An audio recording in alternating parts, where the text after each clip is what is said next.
বন্দরে এসে আপনাদের যদি খুবই ক্ষুধা পেয়ে যায় তাহলে কোনো সমস্যা নেই, সুন্দর রেস্টুরেন্ট পেয়ে যাবেন। তারপরে এখানে এসে খেতে পারবেন। ইলিশ মাছ সবসময় থাকে।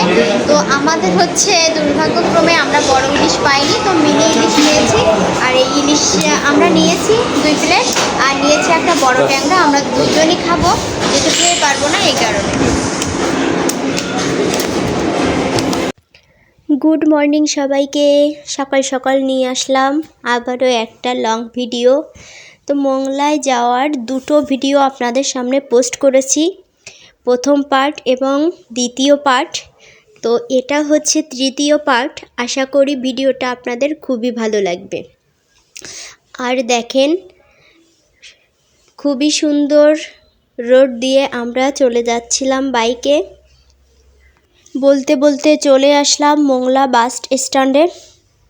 তো খুবই ক্ষুধা পেয়ে গেছিল, যেহেতু অনেক আগে থেকে আমরা বেরিয়ে পড়েছিলাম, অনেকটা সময় কাটিয়েছিলাম গাড়িতে। আর তারপর সোজা চলে যাচ্ছিলাম একটা ফেমাস রেস্টুরেন্টে। আর এখানে যে দেখছিলাম কি কি খাবার আছে, অনেক ধরনের আইটেম ছিল এখানে। কি মোংলায় আসে পারোনি বন্দর দেখতে, অমনি খিদে পেয়ে গেছে। বন্দর হ্যাঁ, অমনি খিদে পেয়ে গেছে। এখন কয় প্লেট ভাত নিয়ে আসছি?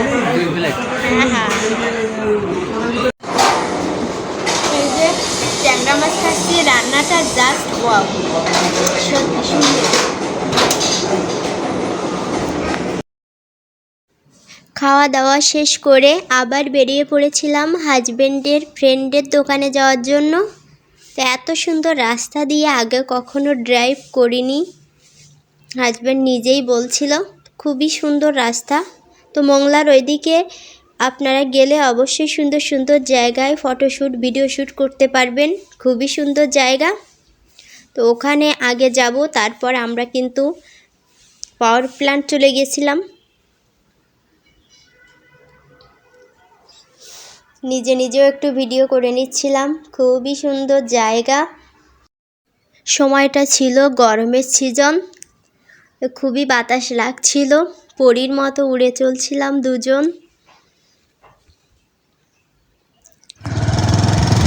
এই যে মেন রোড, তো মেন রোড থেকে একদম নিচে বরাবর ছোট্ট একটা রাস্তা, আর এই রাস্তা দিয়ে চলে যাচ্ছি আমার হাজবেন্ডের ফ্রেন্ডের দোকানে। তো ওখানে আমরা কিছু সময় কাটাবো, ফটোশ্যুট আছে, ভিডিও শ্যুট আছে, তারপর অন্য চিন্তা। বন্ধুরা, আমরা কোথায় চলে আসলাম বলেন তো? Rampur power plant road.